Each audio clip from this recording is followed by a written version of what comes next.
There are some video notes for you to watch and get filled in Google Classroom.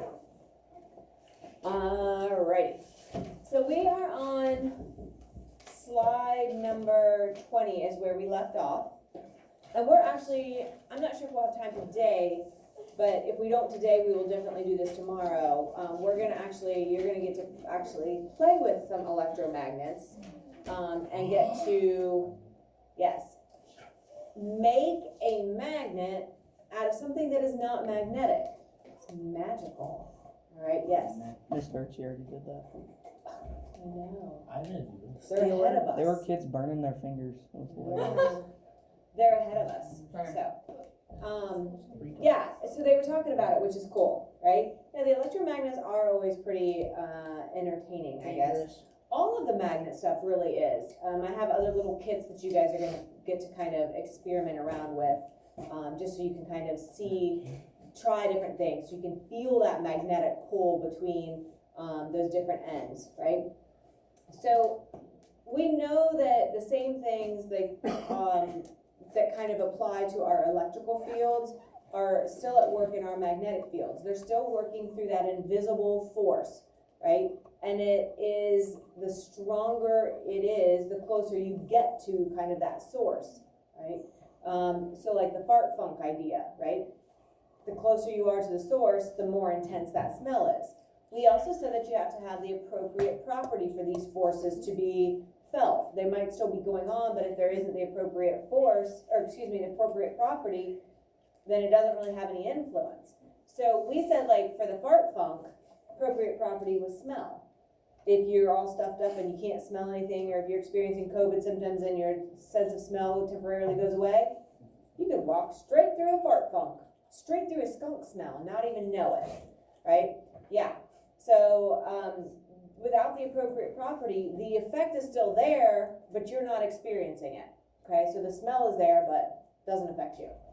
Same thing with our forces. If something doesn't have a charge, it's not going to experience that electrical field. It's not going to experience that attraction or that repulsion, okay?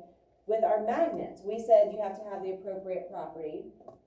So my board does and my magnet does, right? But my board, which is a magnet, is not going to be able to hold this plastic end of my magnet, right? Because this is not the appropriate property. So without that appropriate property, the board is still working. It's not like the magnetic field has been turned on or off. It just doesn't have the appropriate property, okay? So that's super important.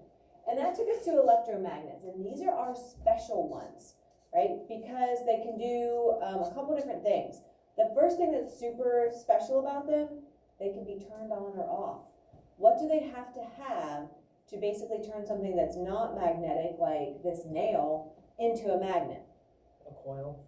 They do, and what's running through that coil?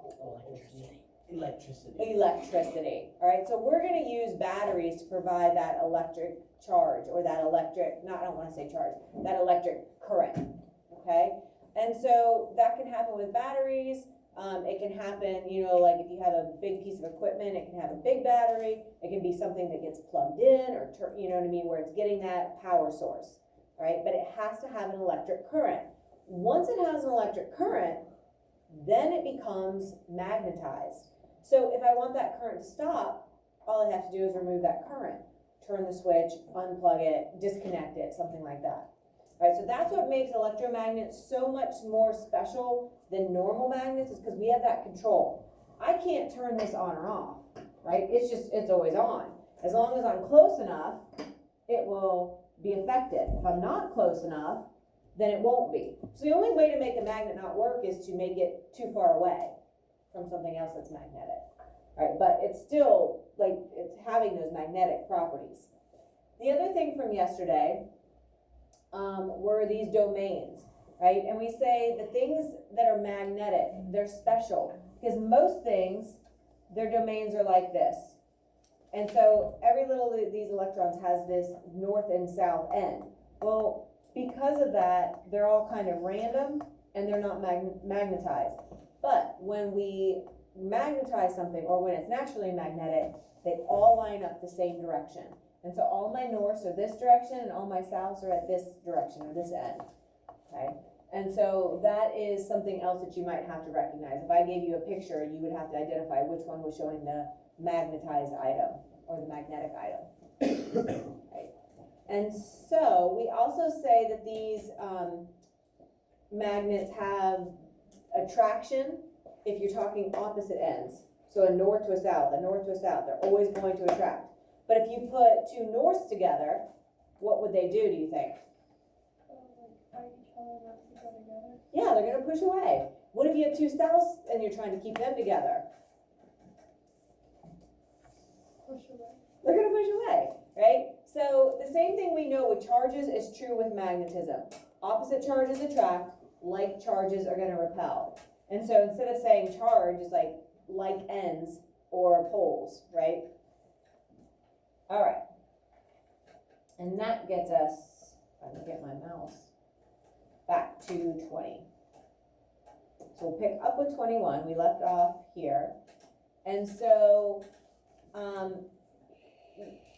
when you have an electromagnet, and you're going to see, we're going to do this today, you're going to have the battery, and you're going to put a rubber band to hold the wires. So the wires will just be connected to the ends of the battery, and the rubber band kind of holds them at those terminals or those ends of the battery.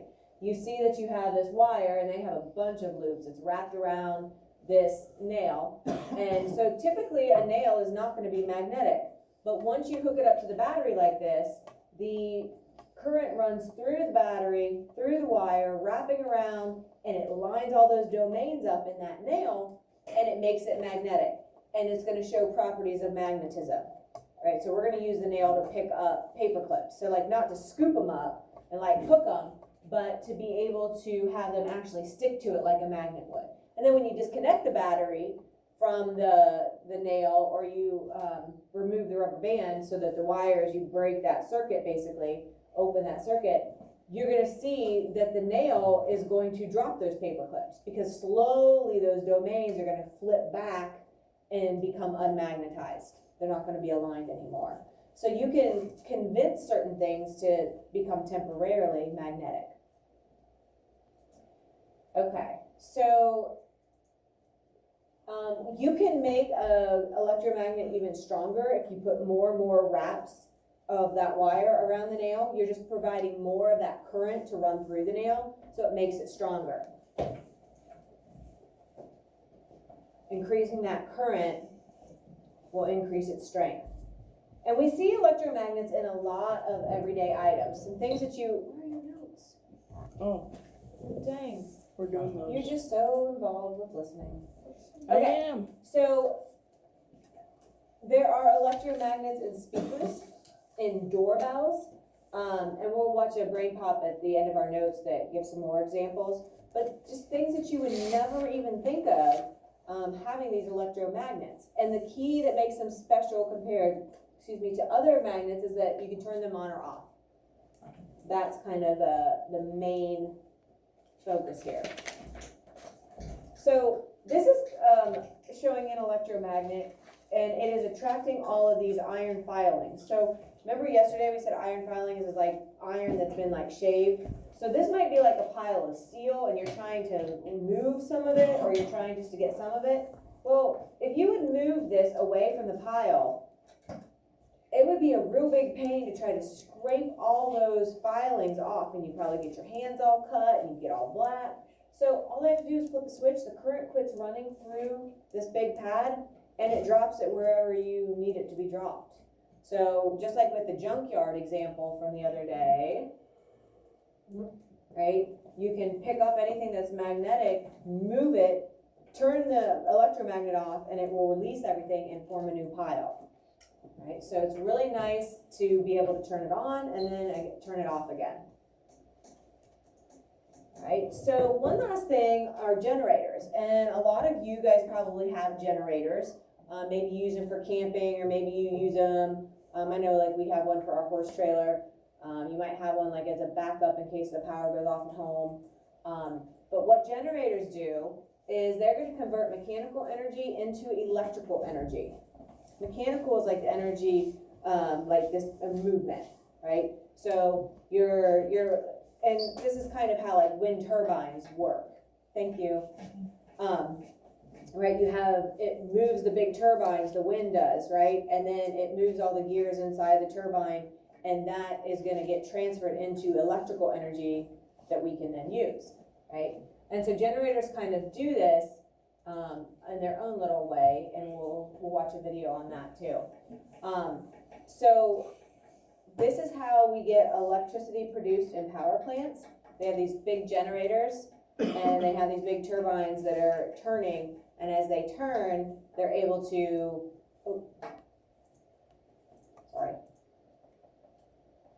convert the electrical energy, or the mechanical energy into electrical.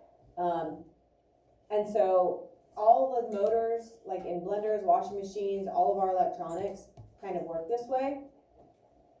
And so whether you're talking about a motor or a generator, they have these magnets, specifically electromagnets, that creates this tiny magnetic field. And so they can reverse that field and keep switching, and it causes that motion inside.